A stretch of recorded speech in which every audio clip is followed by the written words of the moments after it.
Di tahun 2019, pemerintah mengeluarkan sistem penerimaan baru di sekolah-sekolah negeri di Indonesia. Sistem yang seharusnya memberi dampak baik ini, realitanya mendapat banyak kritik. Apa sebenarnya yang salah dari sistem ini? Tahu? Tidak. Iya, saya tahu. Tahu. Sistem apa itu? Sistem penerimaan siswa yang berdasarkan jarak. Itu penerimaan berdasarkan jarak rumah toh?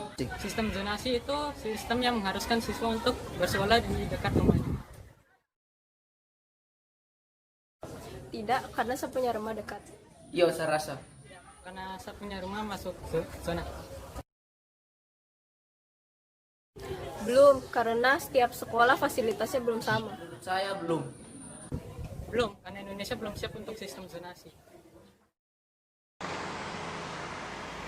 Setelah menanyakan opini orang-orang dan membaca dari internet, saya belum sepenuhnya mengerti tentang sistem ini. Saya pun memutuskan untuk pergi menemui dinas terkait untuk membicarakan tentang sistem ini. Ya, jadi sistem zonasi ini adalah suatu aturan baru yang dikeluarkan oleh Menteri Pendidikan dan Kebudayaan Republik Indonesia berdasarkan PP 51 2018 bahwa zonasi itu adalah mengatur jarak tempuh siswa dengan sekolah. Tetapi ada juga dalam zonasi itu menghemat tentang biaya. Apa tujuan dari sistem zonasi? Tujuan utama dari sistem zonasi adalah pemerataan siswa dan tidak ada sekolah favorit dan tidak ada sekolah yang dikatakan adalah sekolah yang popularitas, tapi semua menggunakan kurikulum K13 dan zonasi adalah betul-betul bagaimana melihat pemerataan baik nilai kecil maupun nilai besar wajib hukumnya masuk di area zonasi. Karena zonasi adalah tidak membedakan sistem selisih, tetapi dia membedakan sistem adalah jarak tempuh. Dari tujuan yang Bapak sampaikan, apa dampak positif dan negatif dari sistem ini?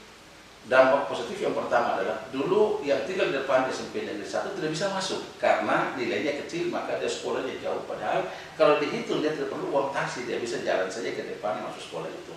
Tetapi dengan adanya dulu tidak pakai sistem zonasi, maka dia harus sekolah di sekolah yayasan, dia harus jalannya jauh, padahal pada penghematan biaya dari tempat tinggal sampai kepada sekolah jadi lebih mudah. Dan khusus untuk zonasi ada punya kelebihan adalah semua siswa di area yang 3 kilo wajib hukumnya masuk.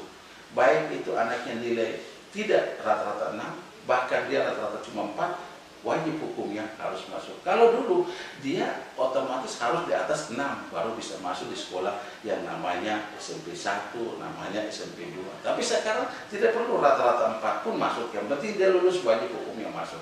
Tidak dibedakan lagi adalah putra daerah maupun pendatang. Itulah kelebihannya. Kelemahannya sekarang mungkin orang yang dulunya merasa bahwa dia di kampus 1 bisa sekolah di sekolah yang namanya zonasi, sekarang tidak bisa.